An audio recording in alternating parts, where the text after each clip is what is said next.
Assalamualaikum warahmatullahi wabarakatuh.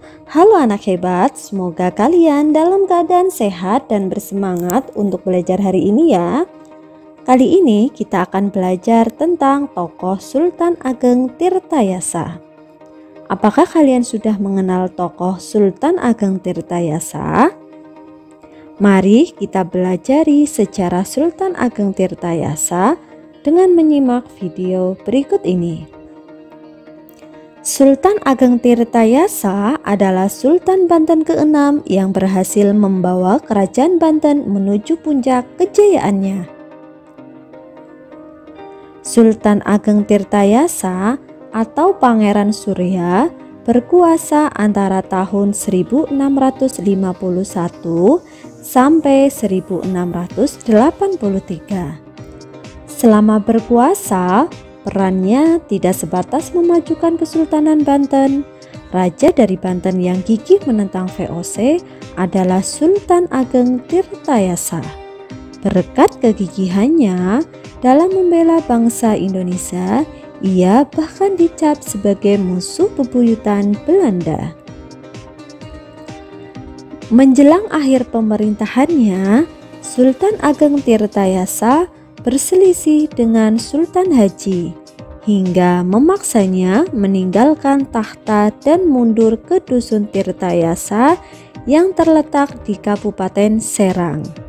Nama Sultan Ageng Tirtayasa dikenal setelah dirinya mendirikan keraton baru di tempat tersebut. Peran Sultan Ageng Tirtayasa untuk Kesultanan Banten. Pada masa pemerintahan Sultan Ageng Tirtayasa, Banten terus mengalami kemajuan. Berikut ini beberapa hal yang dilakukannya untuk memajukan Kesultanan Banten. Pertama, memajukan wilayah perdagangan Banten hingga ke bagian selatan Pulau Sumatera dan Kalimantan. 2. Banten dijadikan tempat perdagangan internasional yang mempertemukan pedagang lokal dengan pedagang Eropa. Ketiga, memajukan pendidikan dan kebudayaan Islam. Keempat, melakukan modernisasi bangunan keraton dengan bantuan arsitektur Lukas Kardel. Kelima, membangun armada laut untuk kepentingan perdagangan dari kerajaan lain dan serangan pasukan Eropa. Perjuangan Sultan Ageng Tirtayasa. Sultan Ageng Tirtayasa adalah salah satu raja di Nusantara yang gigih menentang pendudukan VOC di Indonesia. Demi meneruskan perjuangan kakeknya, pada 1652, Sultan Ageng Tirtayasa mengirimkan tentaranya untuk menyerang VOC di Jakarta. Sejak saat itu, pertempuran antara Banten dan Belanda terus terjadi. Karena Banten terus-menerus melancarkan gerilya, Belanda berusaha membalas dengan memblokade pelabuhan-pelabuhan. Namun, hal itu tidak menyurutkan semangat Sultan Ageng Tirtayasa untuk mengaucokkan Belanda. Pada 1655,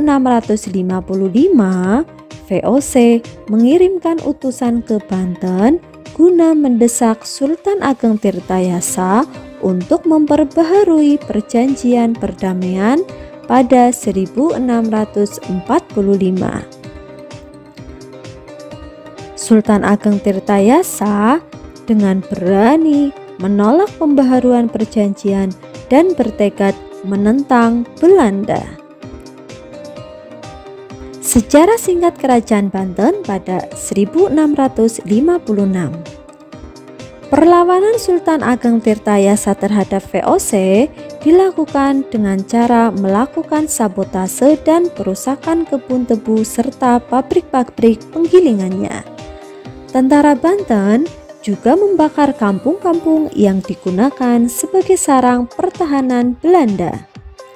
Di samping itu, Kerajaan Banten juga berhasil menguasai sejumlah kapal VOC dan beberapa pos penting.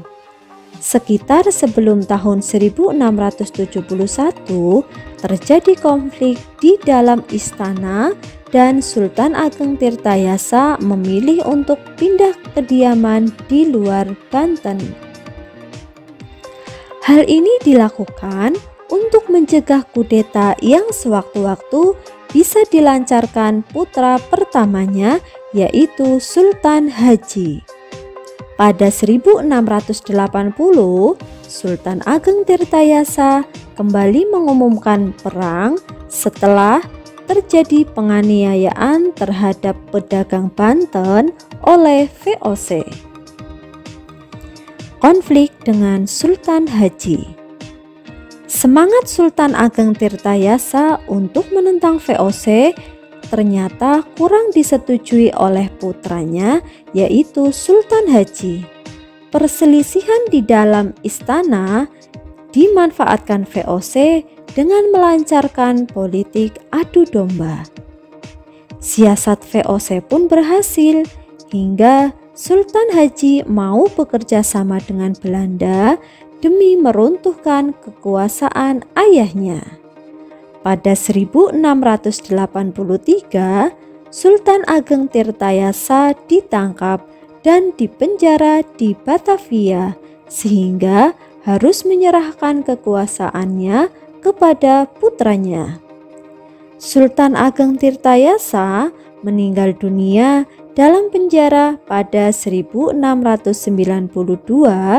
dan kemudian dimakamkan di Kompleks Pemakaman Raja-Raja Banten.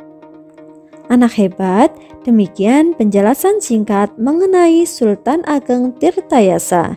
Semoga penjelasan ini bermanfaat dan dapat kamu ambil nilai baiknya. Sampai jumpa pada video selanjutnya. Wassalamualaikum warahmatullahi wabarakatuh.